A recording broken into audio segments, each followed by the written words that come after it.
The weight was wrong. Viktor noticed it the moment he walked past the ice throne, a massive sculpture carved by a competitor from Montreal, stunning in its detail, with armrests shaped like wolves and a backrest featuring an intricate aurora pattern. But the weight distribution was off. Ice sculptures had specific gravity ratios Viktor had learned to feel instinctively after 3 decades of working with frozen water. This throne was heavier on the left side, not dramatically, but enough that Viktor's trained senses registered the imbalance. He paused, pretending to admire the craftsmanship, while his mind ran through possibilities. Air bubbles? No, the ice was too clear. Denser ice formation? Impossible with modern freezing techniques. Foreign object?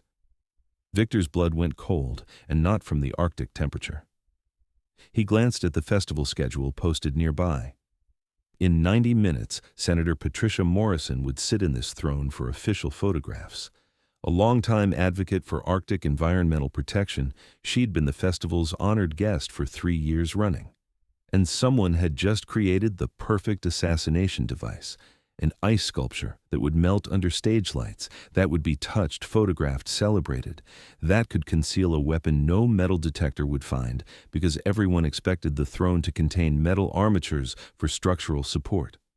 Viktor's Secret Service training, dormant for 17 years since his retirement, activated like a circuit completing. He knew how assassins thought, how they planned, how they concealed weapons in plain sight. Because for 23 years, his job had been finding those weapons before they were used. And the ice throne wasn't just art anymore. It was a weapon, timed, positioned, waiting. Viktor pulled out his phone, but his fingers hesitated over the screen. Call security and risk panic? Risk the assassins aborting and trying again later, somewhere Viktor couldn't protect the senator? Or use the 90 minutes he had to confirm his suspicion, locate the device, and neutralize it himself? The ice gave him his answer. Because Viktor Petrov knew 2 things most ice sculptors didn't: how to create beauty from frozen water and how to find death hiding inside it. Welcome to True Human Tales. Before we continue this powerful story of hidden expertise, concealed weapons, and Winter Festival danger, tell me in the comments, from which city in the world are you watching this video today? And if you believe stories like this deserve to be heard, hit that subscribe button to support the channel. We're building a community that honors those whose vigilance protects us in ways we never see. Let's get started. The Winterlight Festival in Fairbanks, Alaska, was one of North America's premier winter art celebrations, drawing over 50,000 visitors each February to witness the transformation of massive ice blocks into crystalline masterpieces. The festival spanned 3 city blocks in downtown Fairbanks, where temperatures regularly dropped to 20 below zero, perfect conditions for ice sculpture that would last the entire 2-week event. Sculptors came from around the world: Japan, Russia, Canada, Scandinavia, competing for prizes and prestige in categories ranging from abstract art to realistic wildlife. The sculptures ranged from small tabletop pieces to massive installations weighing several tons. Some were purely decorative. Others were functional. Ice bars where bartenders served drinks in frozen glasses, ice slides for children, even an ice chapel where a couple had gotten married the previous year. Stage lighting illuminated the sculptures after sunset, creating a magical landscape of glowing ice that shifted colors, blue, purple, green, as the aurora borealis danced overhead. Musicians performed on outdoor stages. Food vendors sold hot chocolate and reindeer sausage. Families wandered between the frozen artworks, cameras clicking, children laughing despite the brutal cold. Viktor Petrov had been participating in the Winterlight Festival for 12 years, ever since he'd moved to Alaska and discovered that ice sculpting was the perfect profession for someone trying to forget a career built on finding danger everywhere. At 62, Viktor looked like he belonged in the Arctic.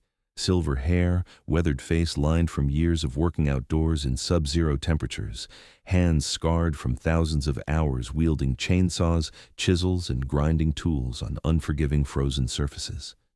He wore practical clothing, insulated Carhartt overalls, heavy boots rated to -40, thick gloves that allowed surprising dexterity. His sculpture this year was a life-sized polar bear, mid-charge, muscles visible beneath the ice fur, expression fierce and beautiful.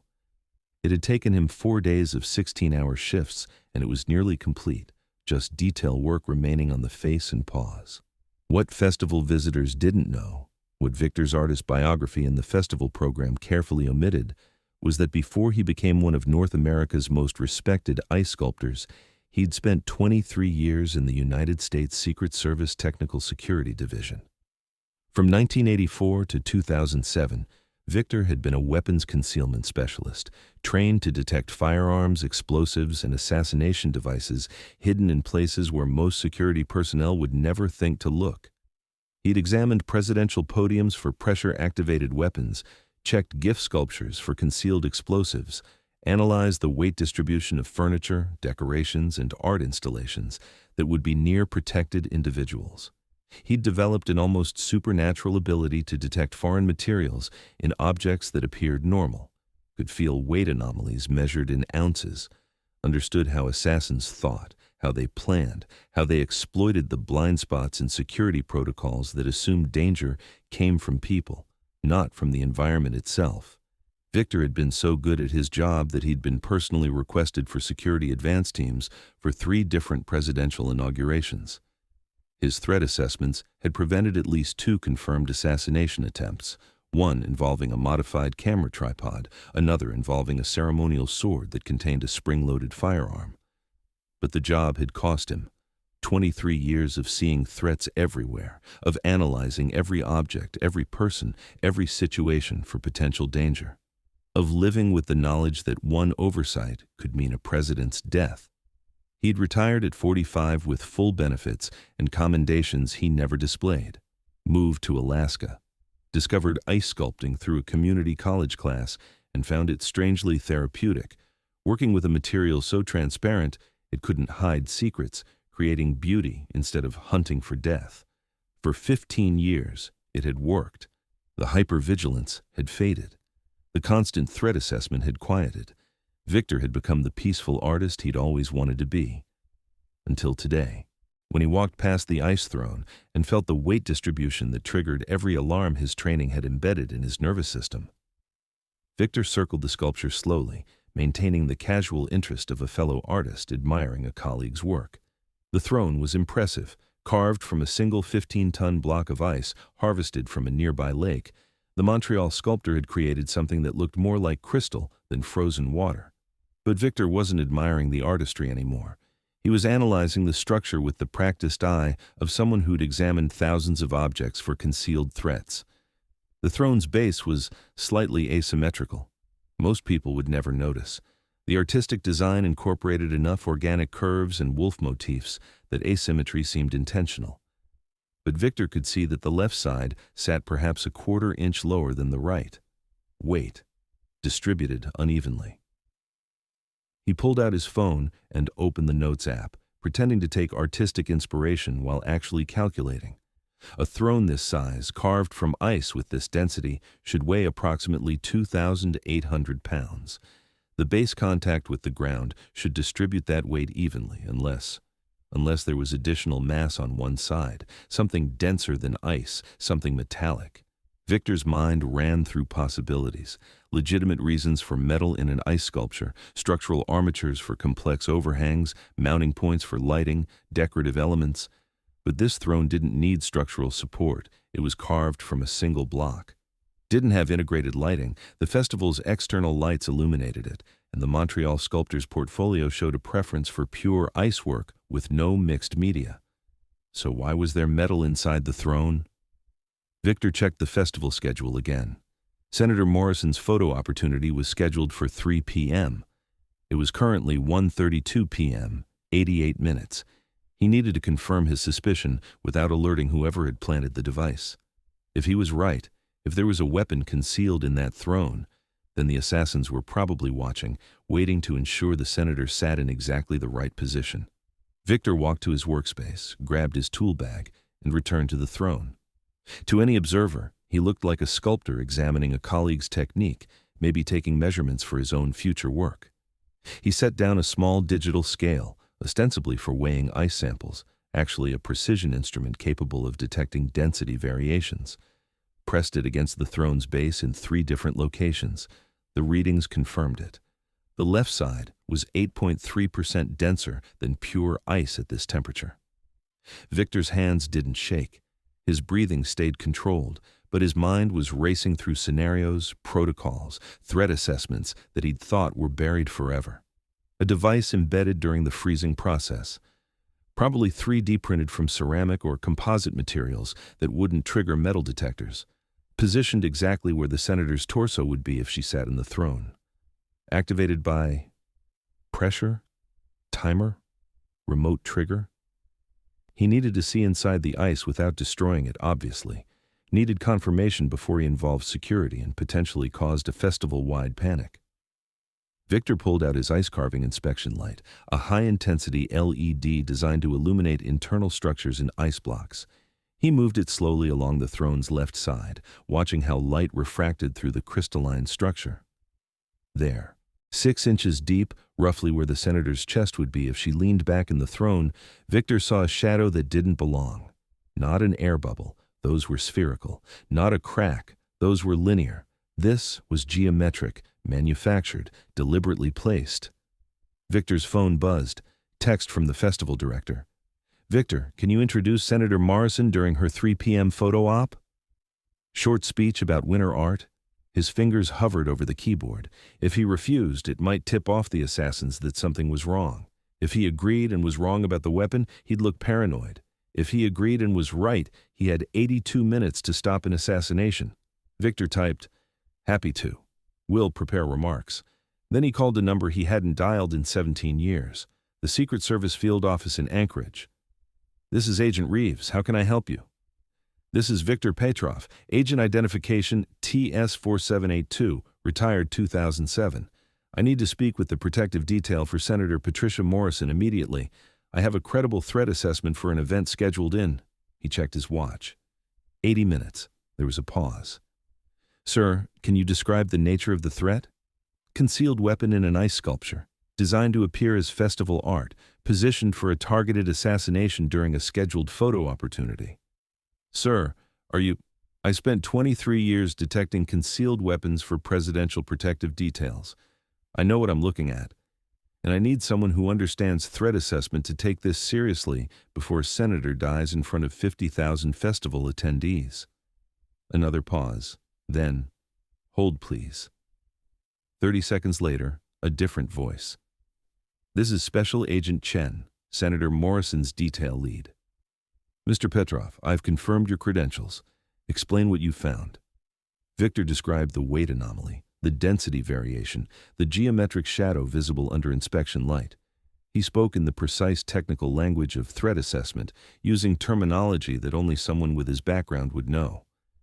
"I need visual confirmation," Agent Chen said. "Can you get me close to the sculpture without drawing attention?" "I'm standing next to it now. Approach as a festival attendee. I'll be the sculptor with the inspection light." 5 minutes later, a woman in her 40s wearing an expensive parka approached the ice throne. To anyone watching, she looked like a tourist examining the art. "Show me," she said quietly. Viktor positioned the inspection light, adjusted the angle. Agent Chen leaned in, pretending to admire the detail work. "I see it," she said.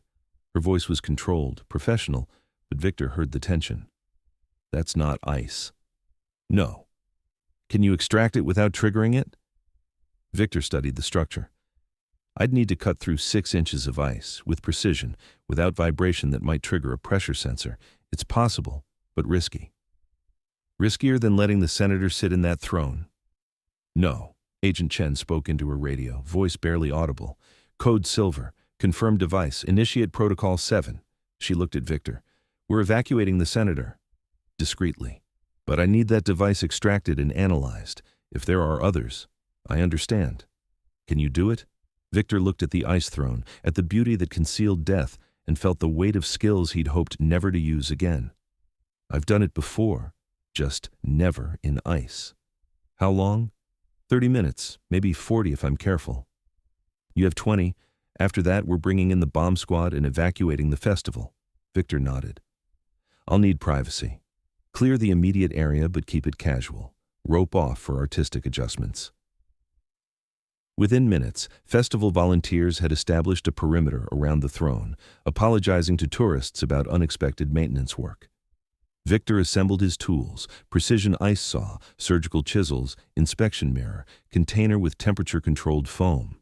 Then he began cutting. The ice came away in thin sheets as Viktor worked with the precision of someone who'd spent thousands of hours mastering the material. But this wasn't art. This was surgery. One wrong vibration, and whatever was inside might activate. 15 minutes in, Viktor had created a vertical channel 6 inches deep and 8 inches wide. Through the inspection mirror, he could see the device clearly now. Ceramic composite, approximately the size of a smartphone, wired with what looked like a pressure-sensitive trigger and a backup timer. Viktor's hands didn't shake. This was muscle memory from a different life, controlled, methodical. He widened the channel slightly, creating access for extraction. Then, using chisels designed for delicate ice detail work, he began separating the device from the surrounding ice that had been frozen around it. Agent Chen watched from 20 feet away, speaking quietly into her radio. At the 19-minute mark, Viktor lifted the device free. Ceramic casing, intact, still armed. He placed it carefully into the temperature-controlled container. The cold would keep the ice around it stable, prevent any temperature-based triggers. "Clear," he said quietly. Agent Chen approached. "Bomb squad is here. They'll take it from here." 2 technicians in civilian clothes appeared, took the container, disappeared into a festival maintenance vehicle. Viktor stood there, hands trembling now that the adrenaline was fading, looking at the hole he'd cut in the ice throne. "You just saved a senator's life," Agent Chen said. "I just did my job," Viktor replied, "even though I retired from it 17 years ago." "Why didn't you stay?" she asked. "You're clearly still capable." Viktor gestured at his polar bear sculpture, at the festival around them, at the beauty he'd been creating before danger found him again. "Because I wanted to make something beautiful. Instead of always looking for what was broken, what was dangerous, what could kill. But when it mattered, I remembered," Viktor finished. "That's the thing about training like mine. You can leave the job, but the job never completely leaves you." The device was later identified as a ceramic composite firearm designed to fire a single shot when pressure was applied to the throne seat. It would have killed Senator Morrison instantly, then melted with the ice, leaving minimal evidence. The Montreal sculptor was arrested. He'd been paid $200,000 to create the throne with specific dimensions that allowed the assassination device to be frozen inside during the carving process. Viktor received a private commendation from the Secret Service director. He declined a request to return to consulting work, but he kept his skills sharp, just in case. Because some people don't stop protecting others when they retire. They just find new ways to serve. So now I ask you, have you ever met someone like Viktor? Someone whose peaceful profession hid skills that could save lives? Someone who hoped never to use old training again, but stood ready when needed? Someone whose art concealed the ability to detect death? Tell us their story in the comments. Say their name. Tell us what city you're watching from today. Because at the Human Stories, we believe vigilance never truly retires. Secret Service agents become ice sculptors, warriors become artists, protectors become creators. But when danger appears in their peaceful world, they remember who they were and use those skills to stop death disguised as beauty. Thank you for watching. If this story moved you, subscribe and share it. Help us honor those who carry expertise in silence and deploy it only when lives depend on it. We publish human stories that matter every single week. We'll see you in the next one. And remember, if you ever meet someone whose calm awareness seems too practiced, whose appreciation of detail seems too precise, don't underestimate them.